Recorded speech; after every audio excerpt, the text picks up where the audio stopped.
প্রিয় শিক্ষার্থীরা, তোমরা দেখতে পাচ্ছ এখানে 3টি সারি নিয়েছি এবং এই 3টি সারিতে তোমরা দেখতে পাচ্ছ বাইনারি সংখ্যা দেওয়া, তাই না?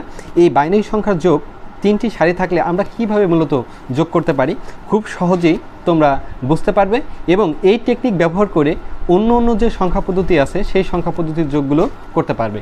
তাহলে আমরা ক্লাসটা একটু কন্টিনিউ করি। দেখো এখানে যদি আমরা এই কলামটা যদি যোগ করি, দেখো 1 আর 1 যদি যোগ করি 2, যেটা 2 থেকে আমাদের বেসটা সবসময়ের জন্য বিয়োগ করতে হবে। তো আমরা এই 2 থেকে যদি 2 বিয়োগ করি আমরা এখানে পাচ্ছি মূলত 0, অর্থাৎ এই 0টা এখানে বসিয়ে দিব। দেখো বেজ আমরা যে কয়বার বিয়োগ করব আমাদের হাতে থাকবে তাই। তো আমাদের যেহেতু এই বেজটা একবার বিয়োগ করেছি এই জন্য আমাদের হাতে 1। তো এখন লক্ষ্য করো হাতের 1 আর এখানে দেখতে পাচ্ছ 1 2 3 এবং হাতের 1 4। তো আমরা এই 4 থেকে 2 বিয়োগ করব, তো আমাদের ফলাফল থাকতেছে 2। আবারও আমরা 2 বিয়োগ করতে পারি, তো এখানে ফলাফল পাচ্ছি আমরা 0।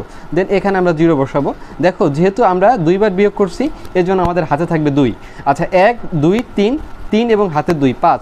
এবার একইভাবে 5 থেকে আমরা 2 বিয়োগ করব, দেন আমরা পাচ্ছি এখানে 3 থেকে আবার 2 বিয়োগ করো, এখানে পাচ্ছ তোমরা 1। দেন এই 1টা আমরা এখানে বসিয়ে দিব। দেখো আমরা যেহেতু বেস 2বার বিয়োগ করেছি এর জন্য আমাদের হাতে আবার থাকবে 2, অর্থাৎ এই 1-এর সাথে আমরা 2টাকে আবার যোগ করে দিব। তো 1-এর সাথে হাতের 2 যদি যোগ করি তাহলে 3 হয়, 3 থেকে আমাদের বেস 2 বিয়োগ করতে হবে। দেন আমরা 2 বিয়োগ করতেছি, বিয়োগ করলে এখানে থাকতেছে 1, তো এই 1টা আমরা এখানে বসিয়ে দিব। যেহেতু বেস এবার একবার বিয়োগ করছি আমাদের হাতে থাকবে 1।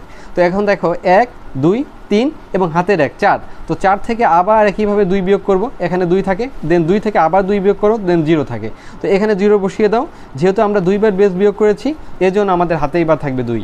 তো 2 এবং এই সারিতে দেখো শুধুমাত্র এই 1 আছে। এই 1-এর সাথে হাতের 2-এর যদি যোগ করি তাহলে হয় 3, অর্থাৎ 3 থেকে আমরা 2 বিয়োগ করব, এখানে 1 থাকবে। দেন এই 1টা বসিয়ে দাও। যেহেতু পূর্বে আরও কোনো অঙ্ক নেই এই জন্য আমাদের বেসটাকে এখানে একবার বিয়োগ করছিলাম, হাতের 1 এখানে বসিয়ে যাবে। এটাই মূলত আমাদের বাইনারি যোগ। দেন এই ক্লাসটা যদি তোমরা সুন্দরভাবে বুঝে থাকো তাহলে তোমাদের বন্ধুদের মাঝে শেয়ার করে দিবে।